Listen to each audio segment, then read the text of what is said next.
next episode of Screw the Industry.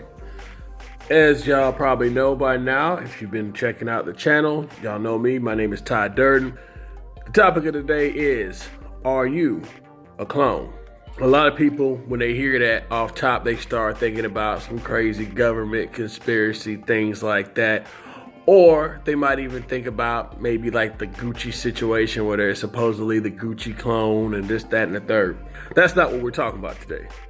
What I'm talking to y'all about is, are you a clone? Are you trying to be somebody that's already doing it? Now, understand there is a distinct difference between an influence and you trying to clone somebody.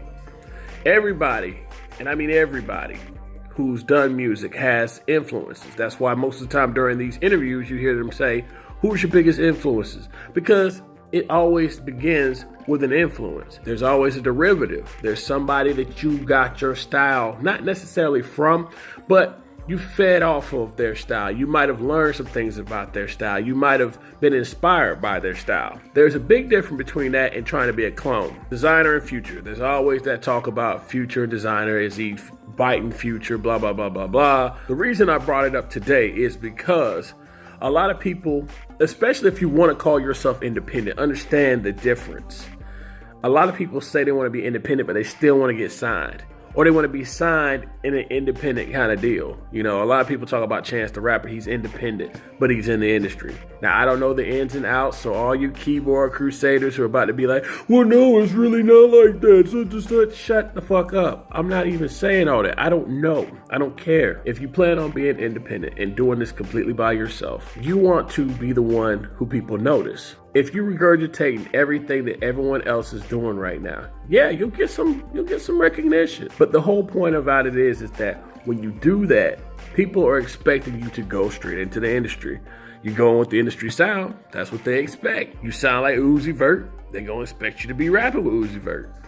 You can't really get into the industry without the industry sound too often. The people who have the longevity in the game, the longest longevities, is the ones who had different styles for their era, the ones who really changed things up. Good example, you look at people like T.I., he was very different for his era. He was from the South, but he was very lyrical, and he was very country, and he stood out. Eminem, when he first came out, it was so different, he was so weird, he stood out. Kanye, he was weird, he stood out.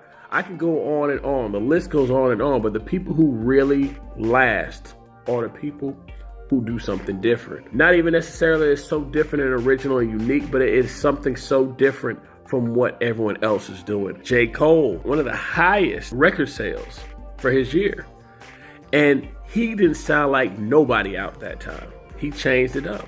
Kendrick Lamar, he did his own thing. Now, y'all can believe me or don't believe me. I really don't care. But if you're out there trying to sound like all these people who like Migos and all these other people, you are going to catch a rude awakening. One, yeah, your friends going to say, yeah, that's lit. Yeah, they're going to hope you get on the radio. You might get on the radio. Good. But the first thing that you're going to do is end up getting yourself right into a record contract. Now, that's cool if that's what you want. I am not going to knock it. I'm not going to hate. I'm not going to tell you you're wrong. I am going to say that you just pretty much putting yourself in the industry in that regard. There's a lot of people who didn't need the industry and still sold records. Before Tech N9ne became somewhat industry, Tech N9ne was selling hundreds of thousands, millions of independent records. He didn't need the industry. He was his own industry. And that's when I say, screw the industry. If your end game is to get in the industry, then this is not the channel for you, Jack.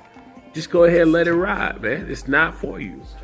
And I know I'm going to have plenty of, and I'm going to keep calling y'all the keyboard crusaders. Y'all are the ones who want to sit there and y'all feel so tough behind y'all keyboards, man. It's hilarious. Y'all going to talk all kind of shit. Oh, well, he don't know who certified him as the expert. But you the silly motherfucker watching the channel, though. Try to be yourself. And in fact, don't even try. Be yourself. Come with a style that's actually something that people want to hear, but at the same time, don't try to be Migos. Don't try to be Future. Don't try to be any of these people who are already out, because they've already got that. They don't need you. Ain't nobody really gonna want to go and check out independent schmo with no money when they can listen to Future. Ain't nobody gonna listen to independent schmuck when they can listen to Migos and Lil Uzi Vert, because they've already got that. They don't need you. Just a little mini topic for y'all folks, a little food for thought. Y'all cats, you do what you want, man. It's your career, it's your life. Look at the numbers, look at the names. These people have been around for tens of years, not just a few years. The people I mentioned, they have longevity. They've been around for quite some time. You take your choice. You either be a clone or be original. Take your choice. All right, y'all be good. Screw the industry.